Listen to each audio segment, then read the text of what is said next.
I'm Leo Warder for Kit Guru. This laptop is the MSI GS65 Stealth, but if you're a careful and attentive viewer of this channel, you'll already know that from the gold logo. MSI black red, this golden black. Quite a transformation in terms of the cosmetics. We did a preview of this laptop a month ago and Natalie from MSI UK travelled down with a sample similar to this but not this particular laptop and showed it off, but I wasn't allowed to benchmark it, so I didn't get any feel for the performance. Now the thing was, at the time the headline features that were being laid out were thin and light. Certainly true. It has a 5mm bezel on the sides, which looks really slim. You've got a slightly more chunky bezel at the bottom, admittedly. It is a full HD resolution screen, IPS level. MSI has a habit of doing that. They don't say it's a VA or whatever technology. They kind of, it's a really good panel, but they don't spell out what the technology is. It is a good panel, and 144Hz refresh, which is obviously a killer feature. So 15.6 inches, full HD, 144Hz, really good quality panel. 8th gen Intel Core i7 and NVIDIA GTX graphics. Now, there's going to be a bit of MSI model codes going on here. This is an 8RE, which is GTX 1060. We have also seen an 8RF, which is GTX 1070 Max Q, and that's highly significant, although slightly nerdy, because when the first laptop was delivered for review, the 8RF 1070 Max Q, the specification of that laptop and the Gigabyte Aero 15X was basically the same. The differences were so slender you could not put a razor blade between them. Essentially it boiled down to the fact that the Gigabyte used DDR4 2666 megahertz memory and the MSI has 2400 megahertz memory, which in the great scheme of things is not a big deal. Both those laptops use single channel memory, and at the time it was like, shame it's not dual channel. Clearly Core i7 would prefer dual channel. The comparison between that 8RF and the Aero 15X did not go well for MSI. The figures consistently gave Gigabyte the edge. Not a massive edge, but the point was we had seen the Aero 15X, and I must confess I was slightly rude about it. I wasn't that impressed by the cooling of that laptop, which with hindsight's a bit of a shame, but there we go. And comparing the Aero 15X with the 8RF MSI, the MSI just didn't look that great. Sent over a bunch of data to MSI and they looked at figures and such like and came to the conclusion it was single channel memory that was the problem. Now the fact of the matter is both laptops are using single channel, so that didn't really seem like a very good answer to me, but nonetheless I wanted to get into BIOS update, driver update, all sorts of bits and pieces, firmware. So in addition to the BIOS there's also a firmware inside the management engine firmware, and we also checked the driver levels. And then they said, no, actually we'd prefer to send you a different laptop, which is this 8RE. So if I just plug in the small power brick, plug that in there, you will see the Core i7 strutting its stuff, but you've seen this before. It performs well, that's not a surprise, we understand that. So this is an 8RE rather than 8R, and the cooling kicks into life, which means that it has GTX 1060 rather than 1070 Max Q, and it has dual channel memory rather than single channel memory. It obviously also affects the price. Now originally we were told that GS65 was going to have two versions, essentially a cut down version for just under £2,000, and then there would be a full fat version, big SSD and more memory, which would be about £2,400. MSI subsequently has introduced a few different models, including this GTX 1060 model, and this is a few pennies under £1,900, so it's well clear of the £2,000 mark. There we go. Cinebench, and that is 1100 and something marks. Very nice too. And if we just run TimeSpy so you have something visual to look at while I yak at you, the specification of the Gigabyte Aero 15X and the MSI GS65, very similar in terms of the fundamentals. So 15.6 inch screen, full HD, 144Hz, thin bezel. You've got a bunch of USB, so we've got 3 Type A's, 1 Type C, mini DisplayPort, HDMI, wireless AC, Bluetooth 5. In terms of the specification on paper, there's nothing to choose between them. In other details, there are certainly differences. So the Gigabyte, for example, has a numpad on the keyboard, which means if you don't like a numpad, and I'm in two minds about it, it means that the enter key is shifted in sort of to the center. The MSI does not. It has a SteelSeries 3 keyboard, which means that the enter is not quite on the outside, but it's more accessible to my mind. I would also say, looking at the keyboard here, I've wiped this laptop down a number of times. This is just just a fingerprint magnet. Anyway, MSI is obviously going for the thin light sophisticated approach, hence the black gold thing rather than the red black blur. But they've, at a certain level, they kind of missed it. So we still get, for example, the stickers on the deck, which means that it's a bit tacky, isn't it? Do we really need this? Yeah, you're showing off your features, but I mean, honest to goodness, if you're trying to go for the understated approach, that seems a bit out of place. This GS65 does not have an SD card slot, the Aero 15X does. That's not the sort of detail that's going to be a deal breaker for anybody, but it's the sort of thing you might want to bear in mind. On the other hand, if you're gaming, you'd be much more interested in the combination of CPU and GPU, obviously. Now this GTX 1060 is slower than the 1070 Max-Q, but not massively so. If we go back to Tomb Raider, for example, the 1070 Max-Q 73 frames a second, this 1060 70 frames a second. In all meanings of the word, that's the same. On the other hand, if you go to Far Cry 5, 1070 Max-Q 75 frames a second, this laptop 66 frames a second. Deus Ex Mankind Divided, the 1070 Max-Q 56 frames a second, this laptop 41. So we're definitely in playable games territory, no two ways about that. The 1070 Max-Q is clearly more grunty and more expensive. However, the 1060 does deliver, and we know a 1060 can indeed power this size panel without too much difficulty, particularly backed up by the Core i7. I'm going to go out on a limb and say that the 1060 is the bottleneck when it comes to the CPU-GPU relationship. 1070 Max-Q, realistically, probably also a bottleneck, but less so. Once you get to full fat 1070, they're probably in balance, and when you get to 1080, the graphics are overpowering the CPU. But that's not an option in a chassis this thin. In terms of delivering the goods, both the Aero 15X and the MSI GS65, they can play games. No two ways about it. You can do work type stuff. You can render videos and all that sort of thing. But you have to always ask the question, how well exactly does the thin and light laptop manage to cool itself? This laptop, I can hear the fan working away here, but it's not offensively loud. It's just obviously having to work for its living. But we need to take the back off, don't we, and have a look inside and just see what's going on. We remove a small handful of screws from the underside. We note the heavy ventilation in this aluminium panel, and also you'll note the factory seal there that I've willfully broken. And here we have the innards of the laptop, and what you will see is they flipped the motherboard. So instead of seeing the cooling system with the heat pipes and M.2 slots and memory and all the rest of it, you see the back of the motherboard. You can see the backs of the coolers, but not the fronts.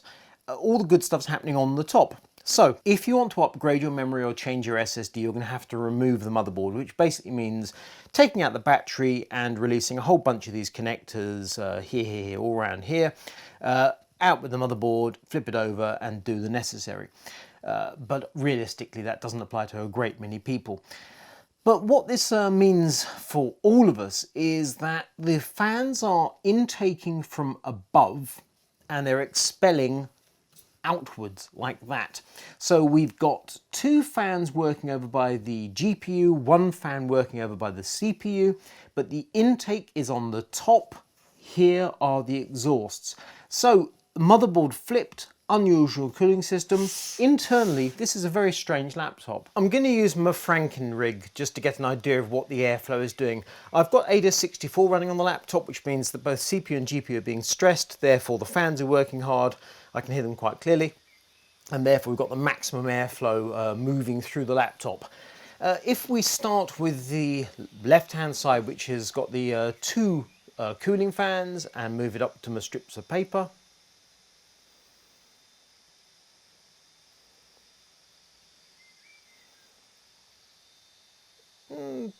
there's some movement. I mean, it sort of gently wafts those paper strips away. And turn it, so we've got the back of the left-hand side.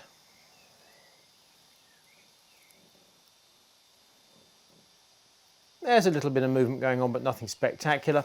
Now we move across to the right-hand side, which has the single fan, and look at that.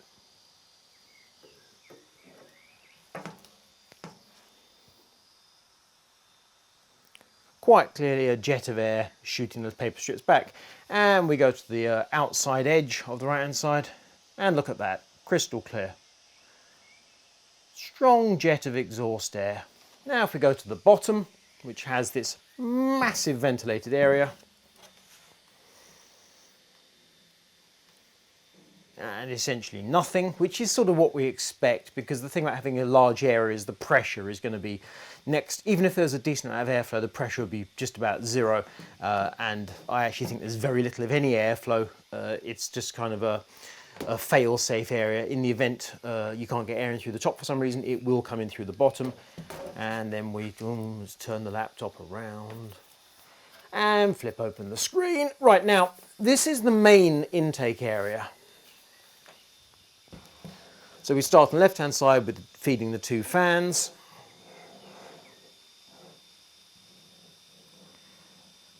Nothing that we can observe. Move across to the right-hand side with the single fan.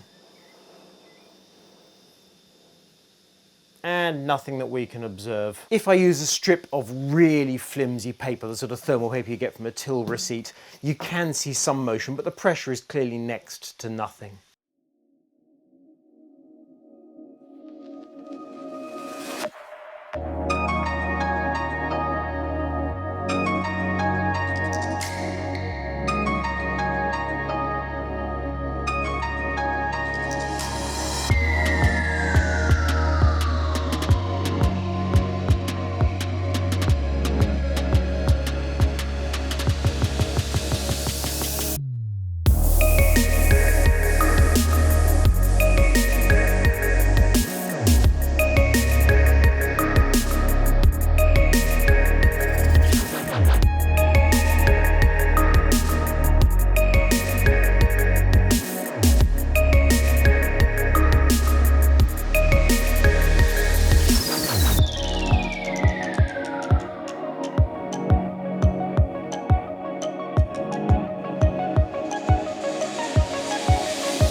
So there we have it.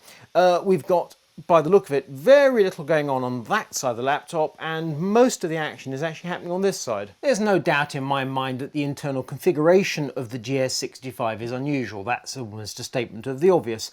The problem is that it appears to have consequences. Even though MSI has put two fans on that side of things to manage the GPU area in the laptop, and they put one fan on this side, so three fans in total, nonetheless the GPU runs too hot. And here's the funny thing, as I said before, we had both previously the 8RF with 1070 Max-Q, and now we have the 8RE with 1060. The temperatures are the same. This is a strange thing. It's really handy having the back-to-back. We've seen the Aero 15X with 1070 Max-Q, and we've seen two versions of the MSI. And as a result, I'm able to be quite clear in my own mind and say that the problem is the cooling system on the GPU. It's not the 1070 Max-Q. I don't think it's actually the chassis as a whole. I think it's actually the cooling configuration. Now, whether that is because the motherboard is flipped and therefore things are the wrong way round, that I can't be sure about. But the cooling on the GPU, to my mind, is insufficient, and the consequence is the laptop as a whole throttles very slightly. If you stress test it, it throttles badly, but that's, you know, that's a worst case scenario. But when you play games and benchmarks and such like, it's certainly getting hotter than you would like, and it's hurting performance. Not by a lot, just by a bit. But the thing is, it strikes me as it is entirely unnecessary. As I attempted to show him a demonstration with those strips of paper on the Franken rig, quite clearly this side of the laptop is flowing bundles of air.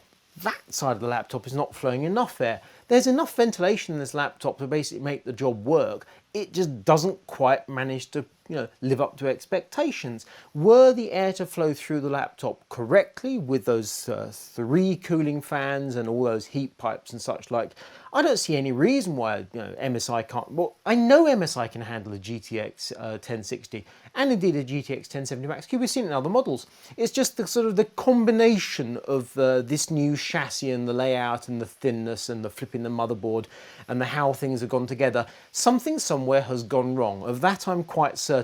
Now, if I wasn't comparing this GS65 with the previous GS65, the GTX 1070 Max-Q, or indeed the Aero 15X in isolation, I wouldn't actually be too stressed because the figures that come out of this laptop are perfectly okay. It's when you compare it, particularly with the Aero 15X, you go, well, that's not quite up to the mark. Not by a lot, just by enough. Now, the problem is that the GS65 and the Aero 15X, to all intents and purposes, are the same laptop, just with those minor differences: SD card slot, keyboard configuration, stuff like that. Frankly, if you like black and gold, you buy the MSI. That's all. Or if you've got a thing for Steel Series or whatever it might be, then you go with the MSI. This is certainly not something that's going to put off the hardcore enthusiast, but in the balance, if you want every last bit of performance, or you don't like seeing your GPU running, that bit hotter than it needs to, you go, well, in that case, I'll go the Gigabyte, thanks very much. It's certainly nuanced, but to my mind, there is something fundamentally not quite right with the cooling configuration in the GS65. The consequence is what we have seen. But nonetheless, look at it. It looks absolutely gorgeous. It's a conundrum, isn't it?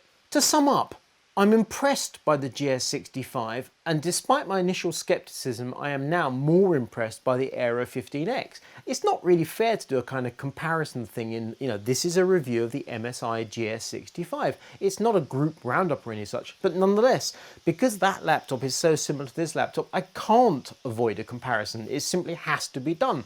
And the fact is that, you pick your graphics 1060, 1070 Max-Q, 256GB SSD, or 512GB SSD. Do you want single channel RAM or dual channel RAM? Pick the features you want. How much money are you going to pay? Is it £1,900 up to £2,400? Get in the right territory, there you go.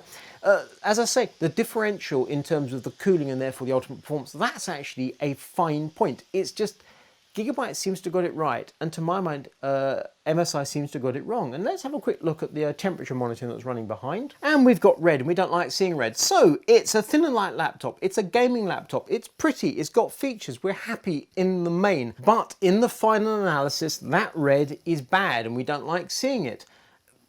It's just not quite right. It's a real shame. I wanted to like this laptop. I really did. There is plenty to admire, but it doesn't quite get me there. Really doesn't. If you like this video, thumbs up. If you don't, thumbs down. If you want more from Kit Guru, click to subscribe. Hit the bell button. You'll be alerted to new videos from Kit Guru as they become available. I'm Leo Warder for Kit Guru. This is the MSI GS65.